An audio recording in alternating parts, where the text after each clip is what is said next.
Krimet në internet po shtohen me ritme të shpejta në Shqipëri, duke kthyer hapësirën online në një terren gjithnjë më të madh të aktivitetit kriminal.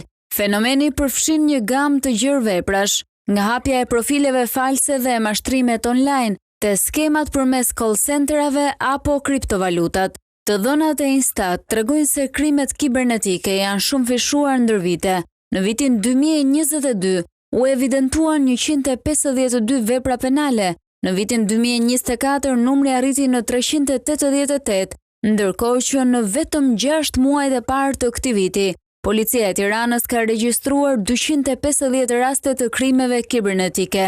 Rritja shoqërohet edhe me më shumë persona të dëmtuar. Nga 102 në vitin 2022, numri tyre shkoi mbi 350 në 2024, më shumë se trefishuar. Edhe numri i autorëve të evidentuar është rritur ndjeshëm, nga 46 në vitin 2022 në 229 në 2024, pra gati 5 fishuar. Pjesa më e madhe e autorëve janë meshkuj. Sa i përket shtetësisë, shumica dërmuese të dyshuarve janë shqiptar, ndërsa në vitin 2024 rezultoi 194 shqiptar dhe 35 të huaj.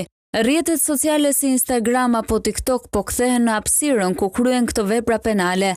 Të shumta janë rastet kur qytetarët marrin mesazhe që pretendohet se dërgohen nga policia, banka të nivelit të dytë apo institucione të tjera.